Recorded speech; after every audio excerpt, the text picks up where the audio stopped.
क्या है topic? Places of worship special provision act of 1991। इसके बाद मैं ब्रेक दे दूंगा, डोंट वरी, ज्यादा हो गया मुझे पता है, बस 15-20 मिनट मुझे दीजिए, ये टॉपिक भी मैं बड़ा अच्छे से कवर कर दूंगा। ठीक है, तो आज 3 टॉपिक हो जाएगा और मुझे लगता है कोई ना कोई क्वेश्चन शायद आ जाए। ठीक है, आगे बढ़ते हैं। अब देखिएगा, इसमें मैंने कहीं ज्ञानवापी और इनकी सीलिंग और इसकी उसकी बात नहीं की है। ठीक है, तो आप लोगों को भी अपने आंसर लिखते वक्त अपने इमोशन को कंट्रोल में रखना है। ठीक है, आगे बढ़ते हैं। अब ये न्यूज पहले कि ये हम पढ़ ही क्यों रहे हैं। ठीक है,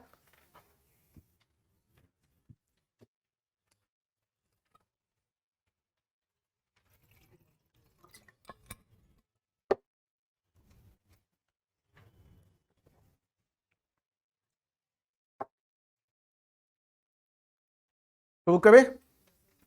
ठीक है, देखिए अब ये क्यों इशू है। ठीक है, अब क्या इशू है, पहले हम लोग समझेंगे कि आखिर एक्चुअली इसका मतलब क्या है। आप बहुत दिनों से न्यूज में सुन रहे होंगे कि places of worship act, special provision act 1991, कुछ चीज है ऐसा, ये बार बार सुप्रीम कोर्ट, हाई कोर्ट सब जगह चल रहा है। ठीक है, तो इसको देखते हैं हम लोग। अब क्या कहा गया, बैकग्राउंड ये है कि इस पे सुप्रीम कोर्ट में मैटर चल रहा है। किस पे? Places of worship act 1991। ठीक है, अब ये क्वेश्चन क्यों उठ रहा है? ठीक है, अब थोड़ा बैकग्राउंड में दे दूंगा। अगेन मैं डिस्क्लेमर दे रहा हूं कि मैं सिर्फ पढ़ा रहा हूं, मैं किसी को प्रोपोगेट कोई आइडिया को नहीं कर रहा हूं। ठीक है, ऐसा सुप्रीम कोर्ट में बात हुई कि जो पहले हम लोग क्या गए 1947 से पहले हिस्ट्री में गए। ठीक है, और कहा गया कि बाहर से जो फॉरेन इन्वेटर आए थे, चाहे मुगल हों चाहे और भी कोई हों, वो जब आए तो उन्होंने क्या किया, मंदिर को तोड़ दिया या और अदर रिलीजियस प्लेसेस को तोड़ दिया और उसकी जगह पे क्या बनाया, मस्जिद। ठीक है, तो इनका क्रक्स ये है कि जो हिस्ट्री में गलत हुई है हम आज उसको करेक्ट करना चाहते हैं। क्या है, समरी मान ले पूरी, तो क्या है इस पूरे केस की कि जो पास्ट में गलत हुआ है हम आज उसको करेक्ट करना चाहते हैं। ठीक है, अब इसका थोड़ा बैकग्राउंड दे दूं, 1991 ये क्यों आया। 1991 का आप देखेंगे, ये जो बैकग्राउंड में चल रहा है, 1991 बड़ा टर्मोइल ईयर रहा है। 1991, 92 भारत के केस में बहुत ज़्यादा रहा है, चाहे वो इकोनॉमिक क्राइसिस हो, चाहे वो रिलीजियस कॉन्फ्लिक्ट हो, वो बहुत ज़्यादा रहा। उसी समय आप देखेंगे कि एक पर्टिकुलर पार्टी से रथ यात्रा भी चलती है और पूरे देश में एक माहौल कुछ एकदम कॉम्युनलाइज हो जाता है। तो उस समय प्रधानमंत्री कौन होते हैं, पीवी नरसिम्हा राव। उन्हें लगता है कि हर उस समय कौन सा और मैटर चल रहा है, अयोध्या का। ठीक है, एकदम पीक पे चल रहा है उस समय ये पूरा मैटर, और पूरे देश में हमारे उप प्रधानमंत्री अपना रथ यात्रा कर रहे थे, लाल कृष्ण आडवाणी। ठीक है, तो उस समय गवर्नमेंट को लगा कि कहीं हो सकता है कि एक बहुत बड़ा राइट्स हो जाए, और हर दिन जैसे अयोध्या का मैटर आया कि नहीं पहले यहाँ मंदिर था अब मस्जिद बना दिया गया, वैसे बहुत सारे मैटर्स आने लगे। ठीक है, कि यहाँ भी ऐसा, यहाँ भी ऐसा, यहाँ भी ऐसा। तो उस समय की सरकार ने ये एक्ट लाया, और ये एक्ट लाकर क्या कहा कि 1947, अभी वो स्टेटमेंट मैं निकालता हूं,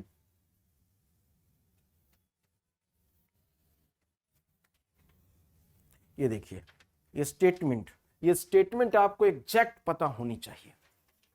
ठीक है, मैं कहूंगा जो भी हैं इस स्टेटमेंट को प्लीज अच्छे से पहले हम लोग समझ लेते हैं, फिर उसको याद कर लेंगे। ठीक है, कह रहा है an act to prohibit conversion of any place of worship and to provide for the maintenance of the religious character of any place of worship as it existed on the 15th day of August 1940 and for the matters connected। कह रहा है कि 15 अगस्त 1947 में जो भी status जिस भी चीज का रहा है वही आज भी कायम रहेगा। यदि 15 अगस्त 1947 को वो मस्जिद है तो मस्जिद है, वो मंदिर है तो मंदिर है, वो गुरुद्वारा है तो गुरुद्वारा है। जो उस समय था स्टेटस वही आज भी रहेगा। तो इसका मतलब है कि अब आप हमसे कहोगे कि नहीं पहले यहां मंदिर था, अब यहां मस्जिद बना दिया गया है हिस्ट्री में 200 300 400 साल पहले, आप इसको तोड़ के और मंदिर बनवा दो, तो वैसे केसेस अब हम नहीं लेंगे। ठीक है, तो उन्होंने उसके थ्रू एक ब्लैंकेट बैन करने की कोशिश की कि अब प्लीज इस तरह से हम कम्युनल हार्मनी को डिस्ट्रॉय नहीं कर सकते हैं। ठीक है, जो हो गया सो हो गया। क्लियर है? तो ये बैकग्राउंड है। क्या बोल रहा है? An act to prohibit conversion of any place of worship, मतलब जो भी प्लेस ऑफ वर्शिप है उसका मैं कन्वर्जन नहीं कर रहा हूं कि यदि मंदिर है तो उसको मस्जिद बनवा दूंगा, मस्जिद है तो मैं मंदिर, हम ऐसा कुछ नहीं करेंगे। ठीक है, प्रोहिबिट करता है क्या? Conversion any place of worship and to provide क्या? Maintenance of the religious character of any place of worship as it existed on the 15th day of 1947। लेकिन आप लोग के मन में आ रहा होगा कि सर ये तो 1991 में निकल गया, तो फिर ये अयोध्या का मैटर कैसे रिजॉल्व कर दिया आपने? ठीक है, तो अब हम लोग उसको भी पढ़ेंगे। ठीक है, तो ये बैकग्राउंड है। क्लियर है बैकग्राउंड कि हम किस बैकग्राउंड में बात कर रहे हैं इन सारी चीजों की? हम हिस्टोरिकल रॉन्ग को आज करेक्ट करना चाहते हैं थ्रू जुडिशियल मींस। ठीक है, कि जुडिशियरी के पास जाते हैं और कहते हैं सर आप इस पे जजमेंट दो। ठीक है, बट अब उसी पे हम लोग बात करेंगे।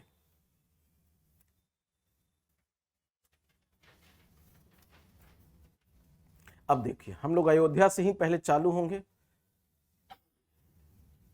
देखिए अब क्या स्टेटमेंट मेक किया जा रहा है कि बहुत सारे पिटीशन कोर्ट्स में फाइल हुए और क्या कहा गया कि क्वेश्चन किया गया कि ये जो क्राइम बारबेरिक इन्वेडर, जो बाहर से आने वाले इन्वेडर्स थे, जो उन्होंने मॉस्क बनाए आफ्टर डिस्ट्रॉइंग टेम्पल्स, उसको ठीक करना चाहते हैं। ठीक है, दूसरा मुस्लिम बॉडी ने क्या कहा?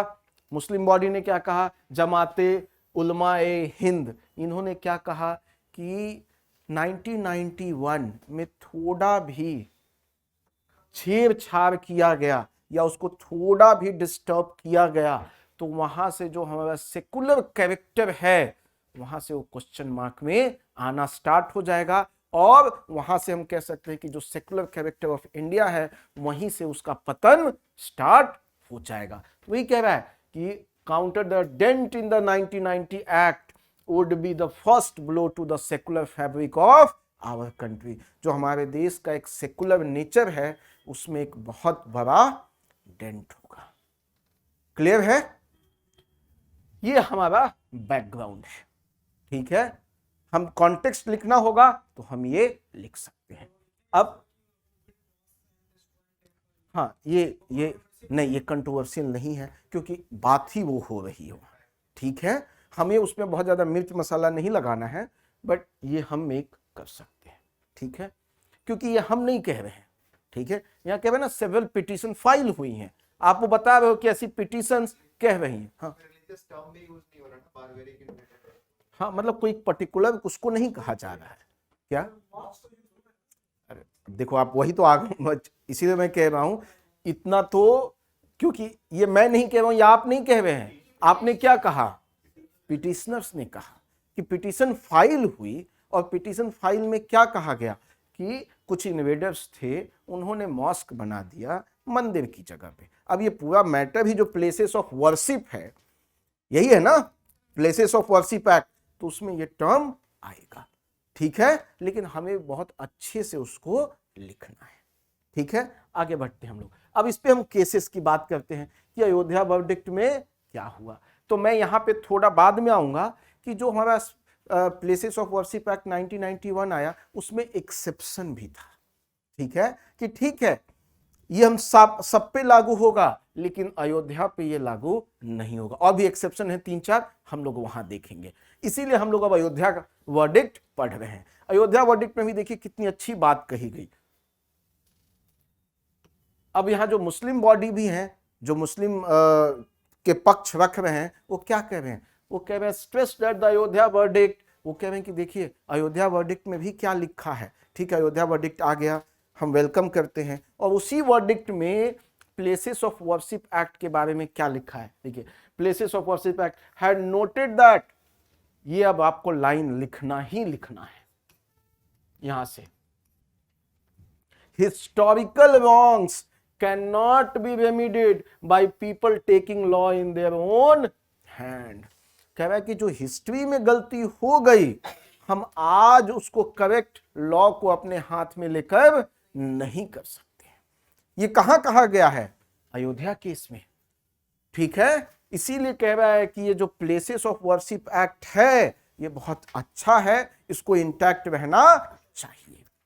ठीक है, फिर अयोध्या जजमेंट में ही क्या कह रहा है? Categorically held that law cannot be used as a device to reach back in time, मतलब पीछे जाकर, हिस्ट्री में जाकर हम एक लीगल रेमेडी नहीं दे सकते हर पर्सन को जो हिस्ट्री से डिसएग्री कर रहा है। हमने आज मंदिर की बात की, कल पता नहीं क्या क्या मैटर उठेगा कि मैं एग्री नहीं करता हूं। ठीक है, तो हम हर बार हिस्ट्री के में नहीं जा सकते हैं और उनको लॉ के हेल्प से करेक्ट नहीं कर सकते हैं। ठीक है, तो तीसरा, the supreme court can not entertain claims that arise from action of the Mughal ruler against Hindu places of worship in a court of law today. कह रहा है कि उस समय जो हुआ, मुगल्स ने जो भी किया, उसके लिए हम आज जवाबदेही नहीं है और हमारे कोर्ट ऑफ लॉ में हम इस पे कोई बात नहीं करेंगे। ठीक है, क्या है? कैन नॉट इंटर, मैं ऐसी कोई भी क्लेम को इंटरटेन नहीं करूंगा। ठीक है, क्लियर? आगे बढ़ते हैं। अयोध्या वर्डिक्ट में 3 स्टेटमेंट ध्यान में रखोगे आप। ठीक है, आगे अब ज्ञानवापी केस भी आया। ज्ञानवापी केस, अभी देख लीजिए, इस पूरे केस में मैं बस ज्ञानवापी केस को यहीं पे थोड़ा सा लेके आया हूं। ठीक है, इस केस में भी जो मैटर उठा तो उसमें भी ऐसा कोई बात कही नहीं गई कि बहुत जो डाइवर्जन हो। ठीक है, मीडिया ने उसको अपने अपने तरीके से बढ़ा चढ़ा कर दिखाया होगा। ठीक है, लेकिन यहां भी कोर्ट ने कुछ बहुत ज्यादा इंटरवेंशन नहीं किया, चाहे वो यदि सर्वे हो रहा हो। ठीक है, survey of the Gyanvapi mosque premise का हो रहा था। ठीक है, उस पे उन लोगों ने बहुत ज्यादा अभी तक कोई बात नहीं कही है। अब हमारे लिए इंपॉर्टेंट ये नहीं है, अब हमारे लिए इंपॉर्टेंट है, मुझे जो लगता है कि ये क्वेश्चन आएगा तो जरूर वो एक्ट पूछेंगे, उसके प्रोविजंस पूछ सकते हैं। ठीक है, और उस पे जो आगे क्वेश्चंस बनेंगे वो हम अभी ले लेंगे। तो इसके मेजर प्रोविजन क्या है, कैसे क्या देंगे ज्ञानवापी पे, आप बताइए, आप बनाइए क्वेश्चन एक। मतलब सोचते हैं हम लोग। पहली बात तो अगेन मैंने कहा, जो भी कंट्रोवर्शियल है, सेंटिमेंटल है, वो कभी इस ओर नहीं जाएंगे। वो जाएंगे भी तो एक्ट पे जाएंगे, एक्ट पे जाएंगे, एक्ट पे बात कीजिए, क्योंकि एक्ट उन्होंने नहीं किया है, वो तो लेजिस्लेटिव मेजर से आया है। जुडिशियरी उस पर कमेंट बहुत बार कर चुकी है। ठीक है, तो ज्ञानवापी को इसीलिए मैंने बहुत ज्यादा इंपॉर्टेंस नहीं दिया, और आप लोग भी उस पर बहुत ज्यादा समय, मैं कहूंगा उस पर समय बर्बाद करना ही नहीं है, उसको टच ही नहीं करना है। ठीक है, एग्जाम्पल दे सकते हैं, ले सकते हैं एग्जाम्पल, लेकिन एग्जाम्पल भी क्या ले रहे हैं मुझे नहीं पता। एग्जाम्पल तो ठीक है, एक जगह कहीं रेफरेंस में डाल दीजिएगा। ठीक है, कि आप कॉन्टेक्स्ट बता रहे होंगे कि अब अभी अचानक मैटर क्यों उठा, तो आप बात कर सकते हैं in the recent context going regarding Gyanvapi case, but court ने तो अभी तक बहुत कुछ जजमेंट दिया नहीं है। ठीक है, आगे बढ़ते हैं। अब इस एक्ट के मेजर प्रोविजंस क्या क्या हैं, मैं कहूंगा आप लोग को सेक्शन जरूर एक बार रख लीजिएगा दिमाग में, 3-4। सेक्शन 3 क्या कहता है? It bars the conversion in full और part a place of worship of any religious denomination into a place of different religious denomination। और वो सिंपल कह रहा है कि भाई सेक्शन 3 कहता है कि पार्शियली और फुल्ली मैं किसी और रिलीजन डिनोमिनेशन को किसी और में चेंज नहीं कर। क्लियर। सेक्शन 4 क्या कहता है? It declares that the religious character of place was continue to be the, कह रहा है कि जो भी 1947 में उसका स्टेटस था वही आज भी स्टेटस रहेगा। ठीक है, हम उस पर और कोई बात नहीं करेंगे। सेक्शन 4 सब क्लॉज 2 इतना इंपॉर्टेंट नहीं है, आप इसको छोड़ सकते हैं। ठीक है, क्योंकि ये उसी की बात कह रहा है कि उसके बाद जो भी सूट लीगल प्रोसीडिंग होगी हम उसको एक्सेप्ट नहीं करेंगे, छोड़ते हैं। Section 5 the act shall not apply, ये हमारे लिए इंपॉर्टेंट है। क्या है?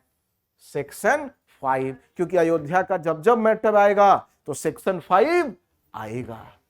क्या कहा जा रहा है? The act shall not apply to the Ram Janmabhoomi Babri Masjid case and to any suit appeal और प्रोसीडिंग रिलेटिंग टू इट। कह रहा है कि जो भी अयोध्या मैटर राम जन्मभूमि का केस है उससे रिलेटेड कोई और सूट हो या उससे रिलेटेड, वो इससे उसका कोई लेना देना नहीं है। मतलब एग्जम्पशन क्या है? राम जन्मभूमि केस। आगे सेक्शन 6 इट प्रिस्क्राइब, पनिशमेंट भी दिया गया है, of maximum 3 years imprisonment along with a fine for contravening the provisions of the act। यदि इस एक्ट का वायलेशन होता है तो 3 साल की मैक्सिमम सजा प्लस फाइन होगा। ठीक है, तो हमने सेक्शन 3, 4 सब क्लॉज 1, 5 एंड 6, 4 हम ये तो आराम से बैठ सकते हैं। पहला क्या था कि देखो बैकग्राउंड आप समझ गए हो। पहला क्या था? सेक्शन 3 कि हम कन्वर्जन नहीं करेंगे किसी रिलीजियंस एक्स को वाई में। ठीक है। दूसरा कि जो 1947 में सेक्शन 4 सब क्लॉज 1 जो हमारा 1947 में स्टेटस था वो आज भी स्टेटस रहेगा। 5 क्या कह रहा है कि ये जो प्लेसेस ऑफ वर्शिप एक्ट है इसमें राम जन्मभूमि या उससे रिलेटेड मैटर नहीं आएगा। और छठा क्या कहता है? हाँ, पनिशमेंट, यदि आप इसको इंटरफियर करते हो इस एक्ट में तो आपको क्या मिलेगी? मैक्सिमम 3 साल की सजा और फाइन प्लस फाइन। क्लियर है? यहां पे हम लोग प्रोविजंस हमने अच्छे से देख लिया। आगे बढ़ते हैं। अब एग्जम्पशंस। ठीक है, एग्जम्पशंस अभी हमने जस्ट पढ़ा, तो देखो तुरंत मत लिख देना कि राम जन्मभूमि, ये सेक्शन, ये जैसे ही सेक्शन लिखोगे आधा नंबर मिल जाएगा। ठीक है। आगे अब दूसरा भी क्या एग्जम्पशन दिया गया है कि any place of worship that is ancient and historical monument और एन आर्कियोलॉजिकल साइट और is covered by ancient monument and archaeological site and remains act 1958। मैं कह रहा है कि कोई भी हिस्टोरिकल प्लेस जो इस एक्ट के अंदर आता है वो इस प्लेसेस ऑफ वर्शिप एक्ट के अंदर नहीं आएगा। तो 2 एक्सेप्शंस हो गए। ठीक है, ध्यान में रखोगे। क्या है नाम हमारा?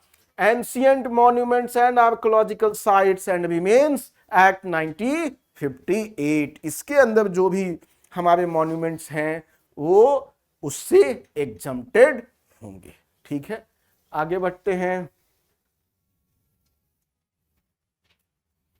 और भी एग्जम्पशन है। कह रहा है कि जो पहले ही मैटर सेटल्ड हो चुका है अब उसको प्लीज आप लेके नहीं आओगे, वो मतलब प्लेसेस ऑफ वर्शिप एक्ट के अंदर नहीं आते हैं। और any suit that is finally settled और डिस्पोज्ड ऑफ, मतलब जो ऑलरेडी डिस्पोज ऑफ हो चुका है वो भी प्लेसेस ऑफ वर्शिप एक्ट 1991 के अंदर नहीं आएगा। ठीक है, ये जरूरी मेरे को नहीं लगता है, आप बस 2 लिख दोगे तो काफी है। एक ज्यादा से ज्यादा लिख लेना कि जो डिस्प्यूट पहले ही सेटल्ड हो गए हैं वो इस मैटर में नहीं आएगा। आगे बढ़ते हैं। अब ऑब्जेक्टिव क्या था? इस एक्ट को लाने के पीछे क्या ऑब्जेक्टिव रहा होगा बताइए? पहला कि maintenance for the religious character of any place of worship, जो जिस रिलीजन को फॉलो करते हैं उनको हम वो जो मेंटेन जो भी कर रहे हैं वही करें और उसमें कोई फिर फालतू का कॉन्फ्लिक्ट ना आए। दूसरा टू प्रोहिबिट कन्वर्जन, अब कि हम क्या करें, रोकें कि ऐसा नहीं कल मंदिर से मस्जिद, मस्जिद से मंदिर ऐसे ही चल रहा हो। ठीक है, हम ऐसा कुछ भी नहीं करेंगे, वैसी चीज को हम प्रोहिबिट करेंगे, रोकेंगे। It underlines the need to protect the liberty of faith and worship. हमें आर्टिकल 25, हमें आर्टिकल क्या क्या आएगा, article freedom of speech and expression है, 19 भी आएगा, 21 भी आएगा, 25 भी आएगा, ठीक है, 25 से 28, ठीक है, हम कर सकते हैं इसमें। टू कर्व कम्युनल टेंशन, हाँ कि भाई राइट्स हो सकते हैं, झगड़े हो सकते हैं। हमने देखा है कि एक बाबरी मस्जिद का केस हुआ और उसके घाव आज भी लोगों के बीच में भरे नहीं हैं। उसके बाद कितनी जगह राइट्स हुए, पूरे देश में राइट्स हुए, तो उसमें कम्युनल हार्मनी बहुत डिस्टर्ब हो गई, ठीक है। हम ऐसी कोई भी कम्युनल हार्मनी अब एक्सेप्ट नहीं कर सकते हैं, ठीक है। सेकुलर फैब्रिक, हाँ लिख लीजिए,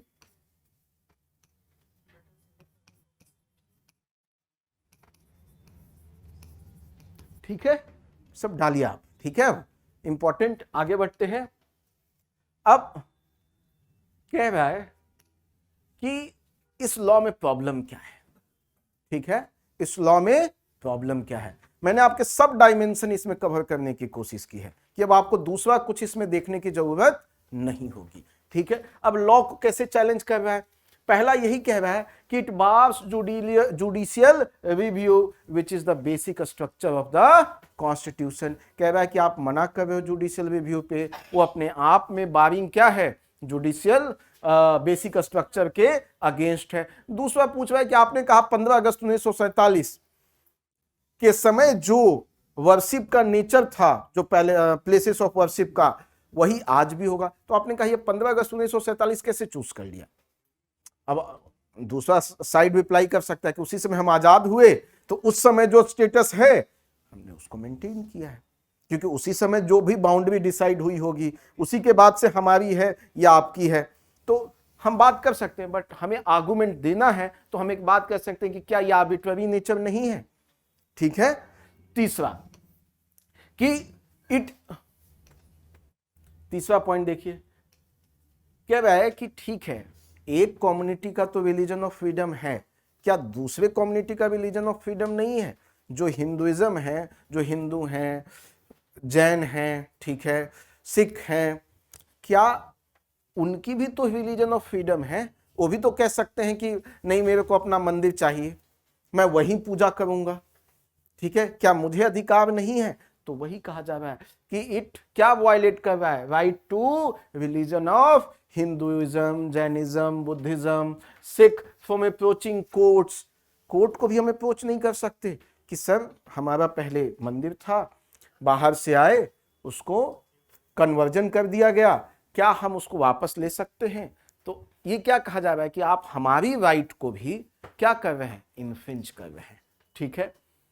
the main objective of the petition filed in उनका मतलब लास्ट जो हमने शुरू में कहा कि मेजर ऑब्जेक्टिव पिटिशनर का क्या है कि जो हिस्टोरिकल रॉन्ग डूइंग है उसको क्या करना है, करेक्ट करना है। जो कि अयोध्या मामले में क्या कहा गया कि हम हिस्टोरिकल रॉन्ग डूइंग को करेक्ट करने के लिए इस कोर्ट में नहीं बैठे हैं, ठीक है, क्लियर है। आगे बढ़ते हैं हम लोग। अब सुप्रीम कोर्ट का क्या क्या व्यू रहा है, ठीक है। सुप्रीम कोर्ट ने 2019 अयोध्या में हमने देख ही लिया, उन्होंने क्या कहा, सेम व्यू है। क्या क्या उन्होंने कहा कि हिस्टोरिकल रॉन्ग डूइंग को हम अभी करेक्ट नहीं करेंगे, आज एक करेक्ट करेंगे कल फिर आ जाएगा, तो हम तो उसी एक विशियस साइकिल में फंस जाएंगे, ठीक है। दोस्तों उन्होंने secular values of the constitution की बात की, उन्होंने right to freedom of religion की बात की, ठीक है। उन्होंने कहा कि हर रिलीजन को कॉन्फिडेंस होना चाहिए कि उनका जो भी रिलीजियस प्लेस है उसमें जाकर वो वर्शिप कर सकते हैं और वो सिक्योर्ड है, ठीक है। अब अभी ज्ञानवापी का मैटर उठा, फिर कल मैं देख रहा हूं उधर मथुरा में कोई मैटर उठा, फिर उधर उठा, इधर इवन हाईएस्ट लेवल पे भी एक मैसेज देने की कोशिश की गई कि ये एक्सेप्टेबल नहीं होगा, ठीक है। आगे बढ़ते हैं। ये अगेंस्ट फंडामेंटल ड्यूटीज, अब ये कह रहा है कि हमें आर्टिकल 51A को भी इंप्लीमेंट करना होगा कि जहां पे जो सिटीजन हैं वो पॉजिटिव मैंडेट को समझें और कम्युनल हार्मनी को मेंटेन करें, ठीक है। बस यहीं पे हमारा ये टॉपिक खत्म हो जाता है। हम लोग अगेन 5 मिनट लगाएंगे और हम लोग इसका एक माइंड मैप बना लेंगे और उसके बाद हम लोग ब्रेक लेंगे। ठीक है, इसके आने के बाद हम लोग क्वेश्चन लिखेंगे। ठीक है, क्योंकि 3 बड़े बड़े टॉपिक थे, मैं समझता हूं बॉम्बार्डमेंट हो गया है। तो जाइए आप लोग चाय नाश्ता करके बट एक माइंड मैप बना लेते हैं, वरना आपको पता है मेमोरी और फॉरगेटिंग का कंसेप्ट,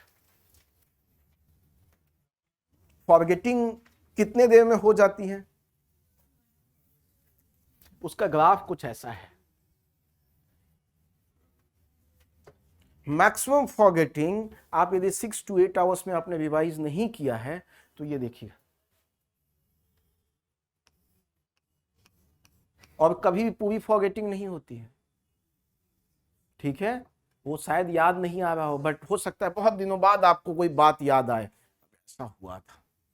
ठीक है, तो इसीलिए साइकिल, ये देखिए मेरा ऑप्शनल साइकोलॉजी है। ठीक है, तो ये कभी भी मैक्सिमम फॉरगेटिंग नहीं होती है, लेकिन मैक्सिमम फॉरगेटिंग सबसे पहले जब हम याद कर रहे होते हैं तभी हो जाती है। तो इसीलिए हम लोग क्या करेंगे, क्या करेंगे, अभी रिकॉल करेंगे और माइंड मैप बना लेंगे। चलिए, हमारा क्या था टॉपिक, क्या था, प्लेसेस ऑफ वर्शिप एक्ट 1991।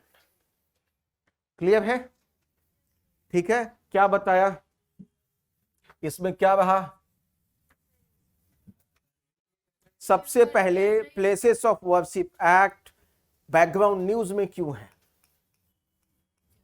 क्या है न्यूज में, एक ज्ञानवापी केस, इसमें क्या हुआ, पिटीशंस फाइल हुए, क्या पिटीशंस फाइल हुए, देखिए अब 2 बातें हैं, एक ज्ञानवापी केस है प्लस वहां भी कुछ पिटीशन हुए और अलग अलग जगहों के लिए भी पिटीशंस हुए। ऐसा तो नहीं कि सारा चीज ज्ञानवापी पे ही रहा, एक तो ज्ञानवापी का मैटर है, बाकी भी मथुरा यहां वहां 50 जगह पे लोगों ने फाइल किया हुआ है। ठीक है, तो हमने क्या लिखा कि एक ज्ञानवापी का मैटर था जिसमें ये कन्वर्जन की बात हुई और दूसरा अदर पिटिशनर्स ने भी फाइल किया और क्या कहा उन्होंने, हिस्टोरिकल रॉन्ग डूइंग को करेक्ट करने की बात कही। ठीक है, कि ऐसा हुआ था उस समय, इन्वेडर्स आए थे, उन्होंने मॉस्क को क्या कर दिया, यहां पे लिख देंगे मॉस्क को, सॉरी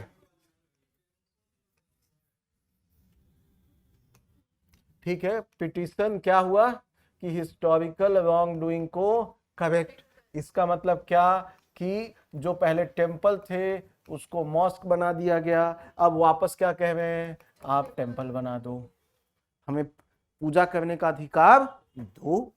ठीक है, ये हमारी बैकग्राउंड हो जाएगी, लेकिन सिर्फ ज्ञानवापी की बात नहीं होगी, ज्ञानवापी एक अलग केस है, अदर पिटिशंस जैसे ही वो एक्सेप्ट हो जाएगा वो भी न्यूज में आ जाएगा आपके, जैसे आप ज्ञानवापी बैठ में फिर कल हो सकता है मथुरा बोले आप, यदि वो केस एक्सेप्ट हो गया तो। ठीक है, तो यहां पे हम क्लियर हैं। ठीक है, इसके बाद हमने क्या पढ़ा, क्या पढ़ा, अब हमने पढ़ा इसके पहले प्रोविजंस कर लेते हैं। ठीक है, प्रोविजन से पहले हम क्या करते हैं, ये एक्ट क्या था, ये एक्ट क्या है, क्या एक्ट है कि इट प्रोहिबिट्स, ठीक है, any conversion of one religion to another religion of places of worship, यही हमने बात की। ठीक है, इसी के अंदर हमने प्रोविजंस किया, हाँ, बिफोर 15 अगस्त 1947। क्या किया इसमें बताइए, क्या किया, सबसे पहले section 3, section 4 sub clause 1, section 5, section 6, अब इतना सेक्शन लिख दोगे तो एग्जाम में तो पागल हो जाएगा, यहाँ मजा आ गया। ठीक है, अंदर वो पढ़ने भी नहीं जाएगा, नंबर नंबर भर भर के देगा, ठीक है। अबे वो भी आदमी है, उसको भी चाहिए एकदम कंक्रीट पॉइंट, वो भी गुस्सा हो जाता है, क्या बकवास लिख रहे हो यार तुम, ठीक है। मैं ही आपको 10 कॉपी दूंगा तो कुछ तो कंक्रीट लिखो। मैं एक दिन चाहता हूं आप लोगों को, यदि आप लोग राजी हो तो, बहुत सारी कॉपियां आती हैं, मैं चाहता हूं एक दिन आप लोग 5-5 कॉपी चेक करो, ठीक है, एटलीस्ट 2-2 कॉपी, और देखिए कि एज ए एग्जामिनर में क्या फीलिंग आती है, ठीक है, कैसे लगेगा क्या मैं क्या लिख रहा हूं, ठीक है। तो ऑलरेडी चेक्ड कॉपी हमने किया हुआ है, हमने हमारे इवेल्युएटर सब ने चेक, मैं उस दोबारा कॉपी निकलवाता हूं, ठीक है, क्योंकि हमारे यहाँ ऑनलाइन होता है, हम उसको प्रिंट आउट निकालते हैं और आप लोग को देते हैं। एक दिन आधा घंटे का एक सेशन करेंगे और सबको कॉपी बांट देंगे, ठीक है, और एकदम एग्जामिनर की तरह मन से उसको चेक करो और देखो क्या क्या फीलिंग, खुद को अपने आप को, यार मैं भी ऐसा ही कुछ लिखता हूं। अबे नहीं लिखा रहेगा, सब काट देंगे, क्यों परेशान हो, नाम भी लिखा रहेगा तो क्या, इतना क्या शर्माना है, हम तो देख रहे हैं, हम सीख रहे हैं, आप, ठीक है, कोई नहीं, ठीक है, क्लियर। चलिए, मैं आपका जोक नहीं समझ पाया, बाद में सुन लूंगा आपसे, ठीक है, चलिए, क्लियर है, पहले इसको पूरा करते हैं, ठीक है। सेक्शन 3 बताइए, नो कन्वर्जन, ठीक है, ठीक है, नो कन्वर्जन, आगे क्या था, नो भाई फुल और पार्शियल, किसी भी तरह का कन्वर्जन नहीं होगा। दूसरा, मेंटेन द स्टेटस क्यो, कब वाला, 15 अगस्त 1947, ठीक है। सेक्शन 5 एक्सेप्शन क्या है, राम जन्मभूमि केस प्लस रिलेटेड मैटर, ठीक है, प्लस रिलेटेड मैटर। आगे सेक्शन 6 पनिशमेंट कितना, 3 years प्लस फाइन यदि इन्फ्रिंज हुआ ये एक्ट, मैक्सिमम, ठीक है। नहीं, यदि शुरुआत में लिख दिया है तो उसके बाद एक्ट टू सेंसर में चल सकते हैं।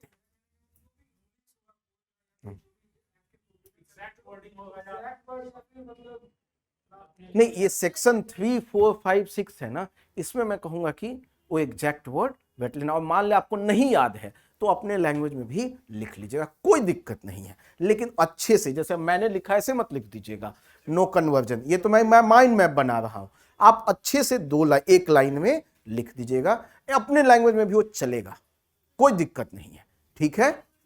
एक कीवर्ड बस रखना चाहिए कि भाई conversion of one religion from another religion नहीं होना चाहिए। हाँ, सब्जेक्ट मैटर चेंज, ये नहीं कि अपने लिखने के चक्कर में हमने मिर्च मसाला सब लगा दिया उसमें, ठीक है, वैसा कुछ नहीं करेंगे, जब तक मीनिंग सेम है कोई दिक्कत नहीं है, ठीक है।